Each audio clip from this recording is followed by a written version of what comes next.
ఎన్నికల్లో ఆయన టీడీపీకి సహకరించారని, అందువల్ల తమ పార్టీతో సంబంధం లేనట్లే అంటోంది వైసీపీ.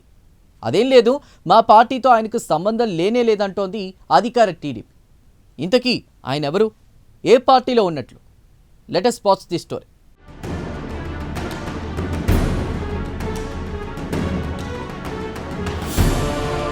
విజయనగరం జిల్లా శృంగవరపుకోట నియోజకవర్గ నేత రఘురాజు రాజకీయంగా పట్టున్నవారు. తనకంటూ బలగం ఉన్నవారు కూడా. జెడ్పీటీసీగా మండల పరిషత్ ఉపాధ్యక్షునిగా పనిచేశారు. 2014 ఎన్నికల్లో ఎస్కోట నుంచి కాంగ్రెస్ అభ్యర్థిగా బరిలోకి దిగి ఓటమి చెందారు. ఆ తర్వాత బీజేపీలో కొంతకాలం ఉన్నారు. తర్వాత రాజకీయ పరిణామాలలో వైసీపీలో చేరారు. 2021లో స్థానిక సంస్థల కోటాలో ఎమ్మెల్సీ అయ్యారు. తర్వాత కాలంలో వైసీపీ కార్యకలాపాలకు దూరంగా ఉన్నారు. ఆయన భార్య సుధారాణి మాత్రం టీడీపీలో చేరారు. ఈ నేపథ్యంలో రఘురాజు పార్టీ వ్యతిరేక కార్యకలాపాలకు పాల్పడుతున్నారని వైసీపీ మండలి విప్ పాలవలస విక్రాంత్ మండలి చైర్మన్ కు ఫిర్యాదు చేశారు.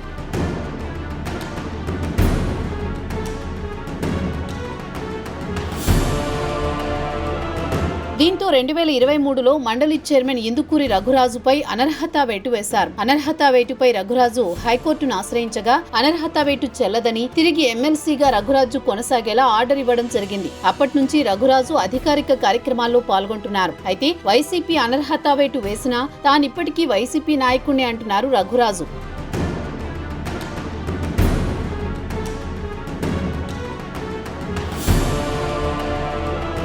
అయితే చేయని తప్పుకు ఏపీ కౌన్సిల్ చైర్మన్ తనను ఎమ్మెల్సీ పదవి నుంచి డిస్మిస్ చేశారని వైసీపీ బహిష్కృత ఎమ్మెల్సీ ఇందుకూరి రఘురాజు ఆపోయారు.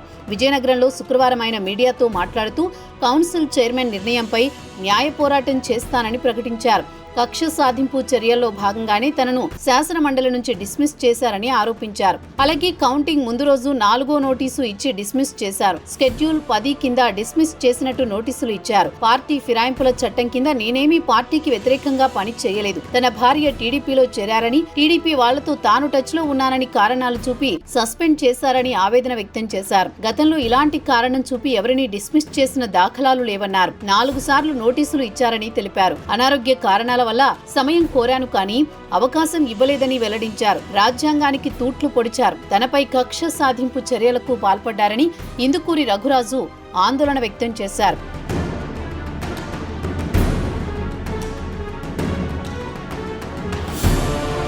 మరోవైపు కోళ్ల లలిత కుమారికి ఎస్కోటా టికెట్ కోసం విఫలయత్నం చేసిన గొంప కృష్ణకు మధ్య సయోధ్య కుదిర్చేందుకు లోకేష్ తో రఘురాజు భేటీ అయినట్టు సమాచారం. ఇలా పార్టీ వ్యతిరేక కార్యకలాపాలకు పాల్పడుతోన్న నేపథ్యంలో ఆయన శాసన మండలి సభ్యత్వాన్ని రద్దు చేయాలని ప్రభుత్వ విప్ విక్రాంత్ ఫిర్యాదు చేశారు. రఘురాజు 2021 మార్చిలో జరిగిన ఎన్నికల్లో స్థానిక సంస్థల కోటాలో వైసీపీ తరపున ఎమ్మెల్సీగా ఎన్నికయ్యారు. 2027 వరకు పదవీకాలం ఉన్నా పార్టీ వ్యతిరేక కార్యకలాపాలకు పాల్పడడంతో ఆయన సభ్యత్వం రద్దయింది. మరోవైపు స్థానిక టీడీపీ నాయకులు తమ పార్టీ నేత కాదని చెబుతున్నారు. వైసీపీ కూడా ఆయనకు పార్టీతో సంబంధం లేదంటోంది.